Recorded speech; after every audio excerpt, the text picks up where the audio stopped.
फकीर तालिब इल्म को दे दी। दीनदारी देखकर, ईमानदारी देखकर उसका नाम तारीख वालों ने लिखा है अब्दुल्ला बिन रवाहा या अब्दुल्ला बिन कदाहा भी लिखा है, मुख्तलिफ लफ्ज आते हैं। उसका नाम ये लिखा है। उस अब्दुल्ला की शादी हो गई, दीनदारी समझ के उसी मजलिस में निकाह पड़ा गया। वो अब्दुल्ला कहते हैं मैं घर चला गया। जब घर गया मुझे रोज़ा था, मेरे पास सिर्फ जौ की रोटी जैतून था, मैं उसी से इफ्तार करने ही लगा था। मेरे दरवाजे पर दस्तक हुई। मैंने पूछा मन दक्कल बाप, दरवाजा कौन खटखा रहा है? तो जवाब दिया अना सईद, मैं सईद हूँ। अब्दुल्ला कहते हैं मुझे उस्ताद का तो ख्याल नहीं आया, क्योंकि वो आखिर उम्र में 20 साल तक अपने घर से मस्जिद, मस्जिद से घर तक ही रहते थे, कहीं बाहर का सफर नहीं किया।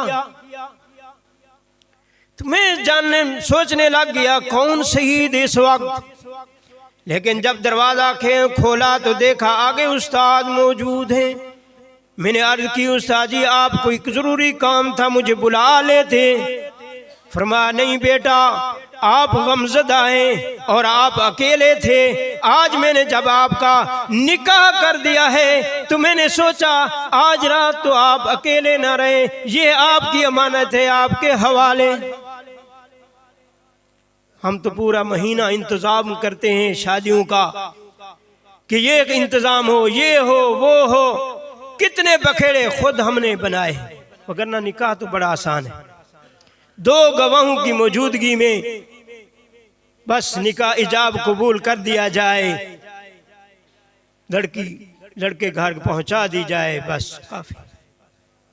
इसलिए हदीस पाक में आता है जनाब रसूलुल्लाह सल्लल्लाहु अलैहि वसल्लम ने फरमाया आज़मुन निकाही बरकतन ऐसरू मऊनतन, सबसे अजीम बरकत वाला निकाह वो है जिसमें खर्चा कम हो।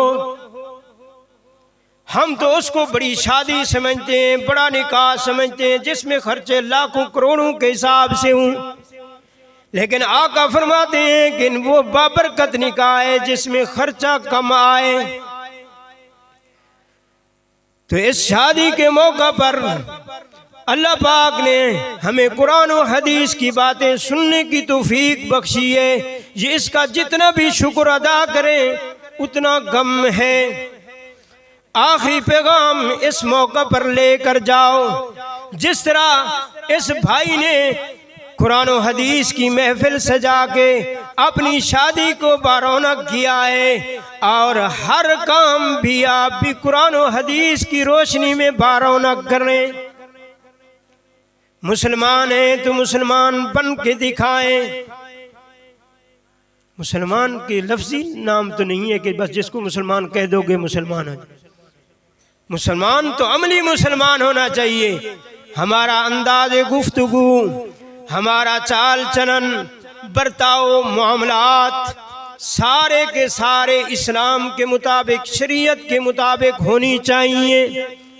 एक बहुत बड़े आलिम दीन से मैं सुन रहा था अगले दिन, वो फरमा रहे थे इंडोनेशिया एक मुल्क है, इस्लामी मुल्क है, उसके अंदर सिर्फ 2 सहाबा गए। कितने सहाबा? सिर्फ 2 सहाबा गए। तबलीग भी नहीं की, सिर्फ तिजारत की, कारोबार किया, लेकिन अपने कारोबार को, मामलात को ऐसा साफ सुथरा रखा। अभी दुकान नहीं खोलते थे, लेने पहले लग जाती थी।